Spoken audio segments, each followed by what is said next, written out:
Good morning, Brew Daily Show. I'm Neal Fryman. And I'm Toby Howell. Today, California Governor Gavin Newsom is placing a big bet to keep Hollywood in Hollywood. Then, breaking news, McDonald's ice cream machines might break less frequently now, thanks to a key copyright ruling. It's Monday, October 28th.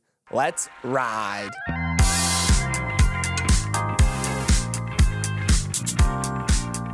If you were strolling through New York's Washington Square Park this weekend, you may have encountered a throng of sharp cheekboned, floppy-haired men who were gathered for a viral Timothée Chalamet lookalike competition. With thousands of RSVPs and a whopping $50 up for first place, Chalamet lookalikes came from afar dressed in Wonka attire and toting peaches to see who channeled Timothée the best. And it turns out they were all competing for second place because guess who showed up to the Timothée Chalamet lookalike contest?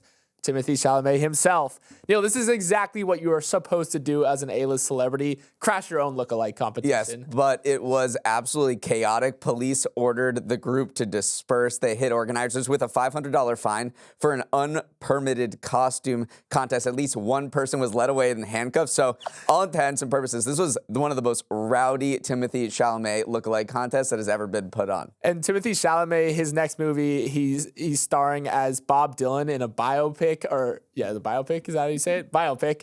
And he's doing his own singing, his own guitar playing, his own harmonica playing. And so I'm officially out on Timothée Chalamet. The man is just too talented.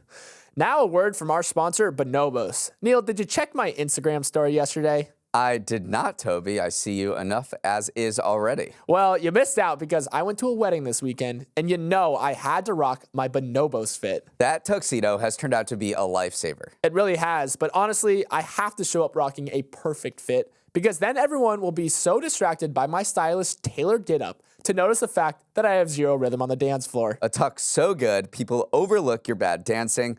Bonobos is a miracle worker. It truly is. Plus, their stuff is comfortable enough so you can dance the night away with no extra stiffness beyond a God-given lack of rhythm. If you want to dance better than Toby and be comfortable while doing it, head to your nearest Bonobos store to find your fit, or head to bonobos.com and enter Brew20 for 20% off. Decisions by two billionaire newspaper owners not to write a story has in itself become a huge story. Last week, both the Los Angeles Times and the Washington Post ended their tradition of endorsing presidential candidates, resulting in resignations from high-ranking staff and a spike in cancellations by subscribers. Patrick Soon-Shiong, the biotech billionaire owner of the LA Times, made the decision to end presidential endorsements for his outlet, while 2 days later, Jeff Bezos made the call for his newspaper, the Washington Post. These moves have sparked a heated debate about the role of newspaper endorsements and the influence of billionaire owners on their outlets' editorial operations. I mean, historically, you look back at newspaper endorsements, they have been a pretty crucial part of the democratic process. The idea is that you provide this informed opinion to voters. However, that has been changing recently. Fears of increased polarization have led some of these publications to kind of walk back this tradition. And I have seen people from both sides critiquing this. Some people from the media industry said that some readers of these newspapers probably equivocate the editorial board of a newspaper with the actual position of the newspaper itself. And so getting rid of it is actually probably better because it does create this better air of neutrality. But then the question is that neutrality worth it at all? Because we have seen a rash of cancellations of subscriptions. We have seen a rash of high-level people within the organization stepping down. So is that neutrality worth it? That is what these organizations are grappling with at this point. Let's talk about motivations. Why did they do this? Or at least what are their stated intentions? Why did these owners cancel endorsements? The Washington Post, and this did not come from Bezos, it came from the Washington Post editor, Will Lewis, said ending endorsements was a return to its roots of not endorsing a candidate. The Post generally did not endorse presidential candidates until 1976 when it endorsed Jimmy Carter, but it has made an endorsement in nearly every election since then until this year. And then at the LA Times, the owner posted on X that instead of an endorsement, he instructed his editorial board to write a factual analysis of policies from each candidate and let readers decide who was worthy of the White House. But this coming, maybe it was a communications issue because the optics around this coming 11 days out ahead of the presidential election did shine a spotlight on their owner owners and their dealings with the federal government and a potential future Trump administration. Let's look at Jeff Bezos, who owns Blue Origin, which has a $3.4 billion contract with NASA. The federal government is its main customer, and Bezos founded Amazon, which has a Amazon Web Services cloud computing unit, which competes for contracts with the federal government upwards of tens of billions of dollars. Remember, in 2019, Amazon lost to this $10 billion cloud computing contract to Microsoft. And at the time, Amazon actually filed a lawsuit saying that their loss was the result of Trump not liking the Washington Post reporting and wanting retribution against Bezos, its owner. Yeah, there's such a tangled web of conflicts of interest here, which is why you said even that in trying to not publish a story, they've made it a bigger story in and of itself. I did look back through history too, if there is any correlation between endorsements of election outcomes and the actual outcomes themselves. And since 1972, there's only been 3 instances, 76, 96, and 2004, where a candidate with the most editorial approvals lost the election. So for a while, they have been relatively influential because for the most part, the candidate that the papers endorse end up being the candidate that is elected the president of the United States. So this departure here, it's still just a few news outlets at this point. Washington Post is a rather big one, but we'll see if it kind of continues this path down towards a more neutral approach to editorial endorsements. If you weren't getting many texts back in your college group chat over the weekend, it's because the new Call of Duty game just dropped. Black Ops 6, the latest installment in the first-person shooting franchise, is probably a big deal for the gamers in your life, but it's an even bigger deal for Microsoft, who after dropping $76 billion to acquire COD maker Activision Blizzard, needs some return from the crown jewel of its catalog to justify the whopping price tag. One thing that makes Black Ops 6 extra notable is it's the first COD to launch day one on Xbox's Games Pass, which is essentially Microsoft's version of Netflix for video games. You pay between $10 and $20 a month to get access to a catalog of games instead of dropping $60+ to buy a single game. The catalog became a lot more valuable after Microsoft bought Activision and therefore Call of Duty. The hope is that the blue chip franchise will boost its Game Pass numbers, even if it might eat into the total sales of the game itself. Neal, it's a bit of a complex calculus here. Right. Microsoft is hoping to transform the video game industry from an a la carte restaurant to an all-you-can-eat buffet with its Game Pass subscription offering like Netflix for video games. But there are early signs that people may not want this. Subscriber count for Game Pass peaked in 2021 during that COVID boom, but it's remained pretty flat since then.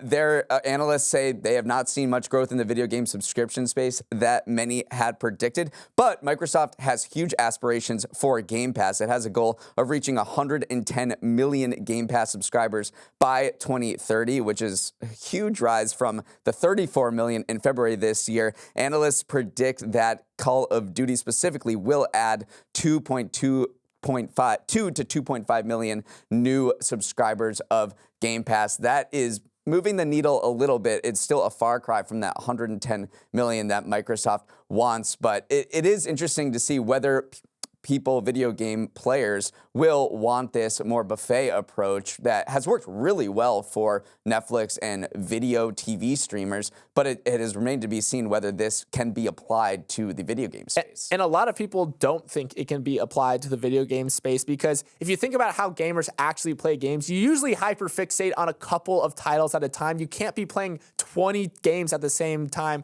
One, you just want to be better at the games that you want to be better at. And then 2, there's always continuous updates to the games you play, so it does add to the lifespan of the amount of time you can play a game. So do you really want a $20 a month subscription, or do you just want to buy the games that you want to play? So there's been some question marks about this model for a long time. And then also another thing working against this sort of streaming model is that really hardcore gamers don't like playing games via cloud gaming because you can see how they look a little over compressed. There's maybe some latency, some lag in those games as well. So if you are truly a hardcore person who loves playing video games, you're not going to want to play these games via a streaming setup. So I don't know. It's definitely a tough thing here.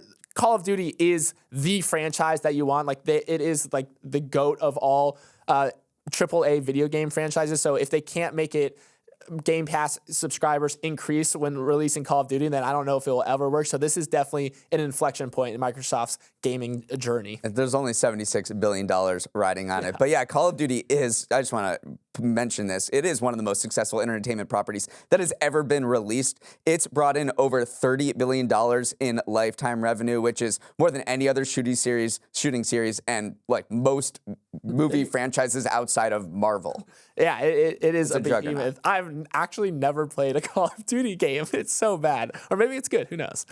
The next tale of a daring escape to come out of Hollywood might not actually be in a movie, but will be the story of the film industry itself. Yesterday, California Governor Gavin Newsom proposed a $750 million tax credit package to benefit the state's film and TV industry with the hopes of helping Hollywood get its mojo back. It would double the incentives the state currently puts towards Tinseltown and reestablish California as one of the more generous places to make a movie in the country. Despite its reputation as the epicenter of entertainment in America, other states have quietly lapped Cali when it comes to the film incentives they offer. 38 states offer some sort of sugar for filming in their backyards, led by Georgia, who has offered $5 billion in film tax credits since 2015, and New York, who has chipped in $7 billion, compared to just $3 billion for California.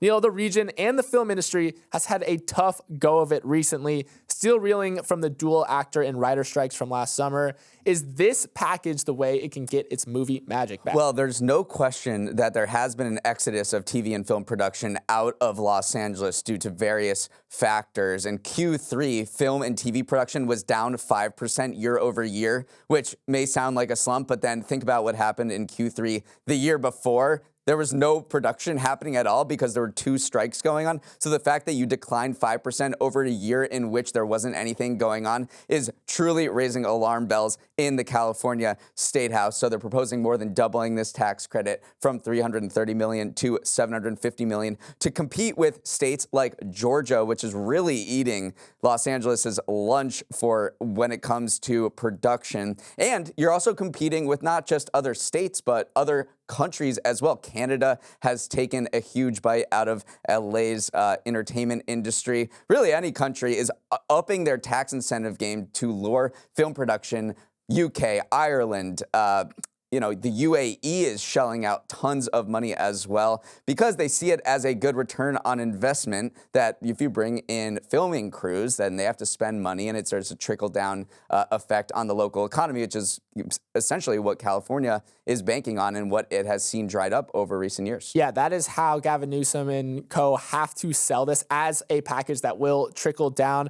Government officials have said that tax incentives for film and television productions do end up benefiting local economies because think about it, creating a movie, you also are employing electricians, hair and makeup, ironically, hotels, dry cleaning, dining out. Like these are all industries propped up by it. But then some economists have voiced skepticism, warning that you actually get a very poor return on investment with this. Studies have shown that tax revenue generated by film incentive programs only comes to about a quarter or even a dime of every dollar invested. So in some cases, they're saying it even costs taxpayers money. So California is dealing with a massive ballooning budget deficit, and here they are increasing tax credits or potentially increasing tax credits to the film industry, but you can't let it die. Like it is synonymous with the state. It is a big part of their economy, so they're kind of in a rock and a hard place right now. Meanwhile, because of these tax incentives, when you go to the movies, you might see some weird settings for places because film crews are going to the lowest cost area to film,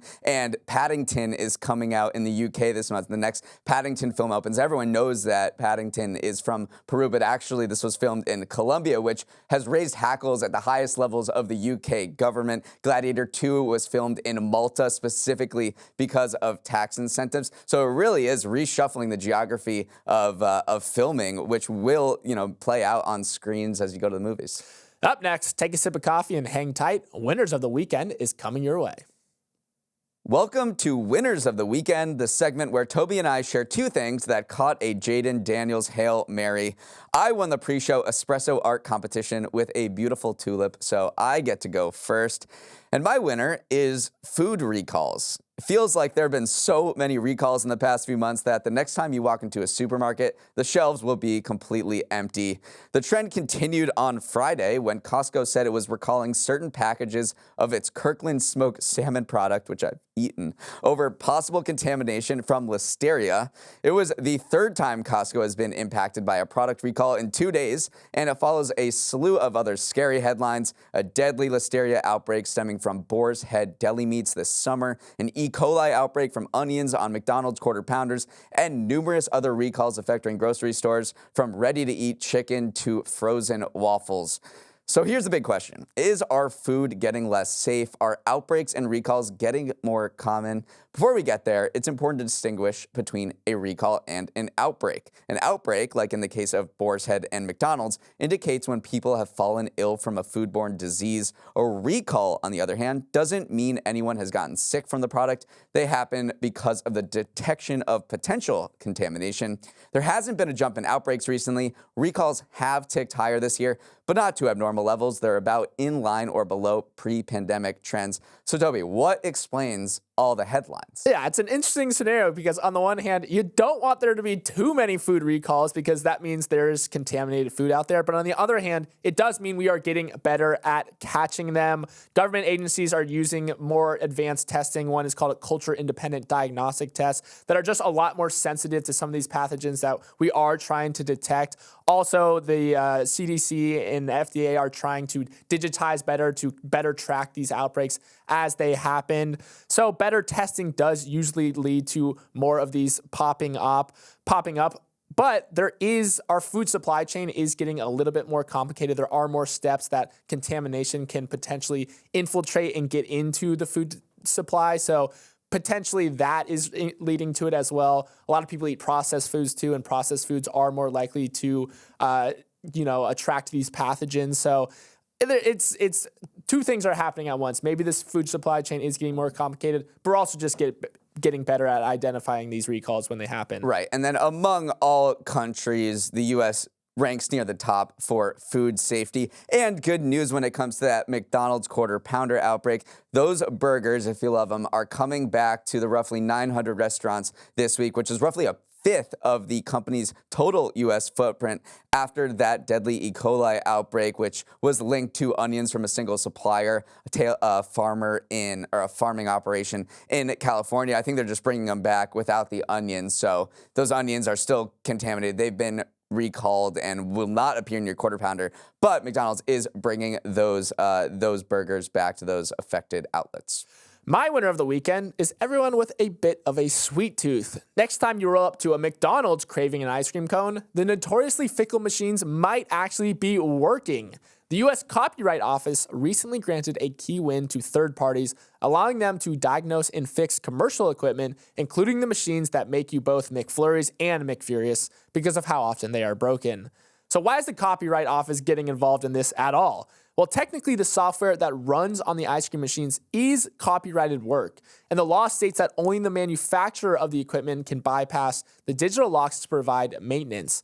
But the new so-called right to the repair was won through an exemption filed by a consumer advocacy group last year, asking the Copyright Office to allow someone other than the manufacturer Taylor to fix them. Neal, this is finally some good news for McDanks. It is, because when you read into what the heck is going on, why, according to McBroken.com, which tracks broken McDonald's ice cream machines, nearly 15% across the U.S. are currently broken, including 32% in New York. When you look into those numbers, you're like, wow, McDonald's really can't fix their machines.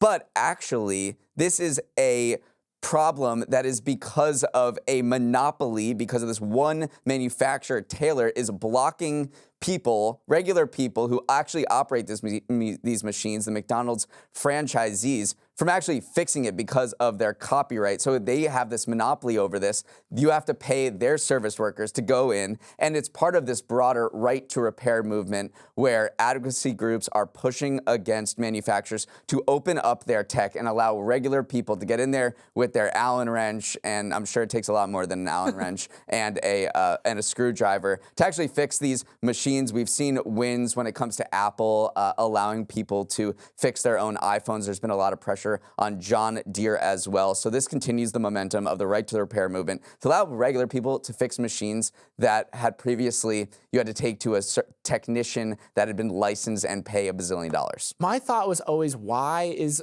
McDonald's still using this manufacturer? Because everyone knows that McDonald's ice cream machines are always broken, but the reason is it really is just historical precedent. They've been using these same machines dating back to a partnership all the way back in 1956. Ray Kroc had a handshake agreement with Taylor Machines, and they've just been using them ever since. You do want to create a consistency across your franchisees as well. You don't want one franchise using this machine, another one using this machine. So it is easier to just let the momentum and inertia of Taylor just continue, carry on. But I would be drilling into some other machines out there, see if we can get some that just don't break down, because I'm a McDonald's ice cream fan. I hate when I can't get a McFlurry because the machine is broken. Okay, it is Monday, so here's your preview of the big events of the week ahead. If earnings season were a Thanksgiving meal, the turkey is about to be served. The 5 most valuable corporations in the United States, Alphabet, Microsoft, Meta, Apple, and Amazon, are reporting their earnings this week. Given that these tech giants account for nearly 25% of the S&P 500, it could cause some volatility in the market depending on what they report. And of course, it's 2024, so investors will be dialed in on how their AI investments are panning out. We are in such a top-heavy market right now where you have 5 companies essentially accounting for a quarter of this S&P 500. So these weeks are almost as important as any government data reports, any jobs reports that come out. Looks like the consensus is that growth is still there, but it might be slowing a little bit. Speaking of the jobs report, that is coming out on Friday for what will be the previous month, October, with the one we're in right now. And it's going to be really wacky, actually, because of those 2 hurricanes and the Boeing workers' strike. So it might come in lower than you would be expecting, but it's going to be very hard to understand anything about the labor market because of those huge shocks to the system. We could see a decline in employment figures in October, which is something that we haven't seen in a long time. It's been since December 2020, which was obviously when we saw resurgence of COVID-19. So we have a very long streak on the line here. It is so weird. You just don't know because of all these external factors going into this jobs report. And Election Day is just over a week away, and former President Trump and Vice President Kamala Harris are hitting the swing states hard. Remember, there are only 7 toss-up states that are going to determine the election: Pennsylvania, Wisconsin, and Michigan in the north, and Georgia, North Carolina, Arizona, and Nevada in the south and west. And according to the most recent polls, the race is just extremely, extremely tight. To baseball we go. The World Series shifts to the Bronx tonight with the Los Angeles Dodgers up 2-0 against the Yankees. And because of those back-to-back Yankees losses, ticket prices have fallen 28% for tonight's game at Yankee Stadium. But it still costs you at least $1,000 to get in. So are we going, Neal? That's what I need to know. It's like perfect fall baseball weather, but I don't know. Shohei Ohtani is supposed to play, and he had a bit of an injury scare. I think that's going to make the ticket prices go back up. I think that was part of the reason why they fell for a little bit. That's true. In fall news, Halloween is on Thursday, then early Sunday morning, daylight saving time ends.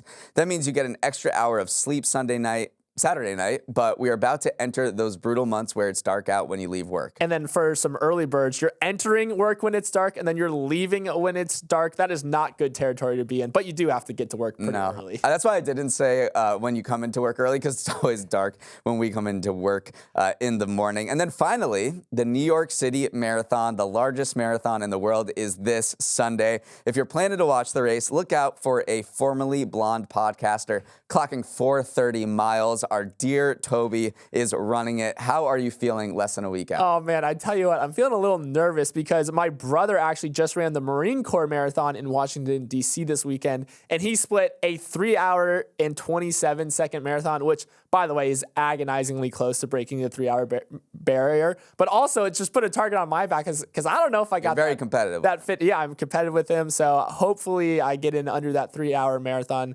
mark. But it is just going to be an incredible day, my first marathon ever, and I hope to see some of you out there. And we'll talk later this week about how people can track you across the route. I'll be watching at mile 11, so you can come hang with me. That is all the time we have for today. Thanks so much for starting your morning with us, and have a wonderful start to the week. For any questions, comments, or feedback on the show, send an email email to morningbrewdaily@morningbrew.com.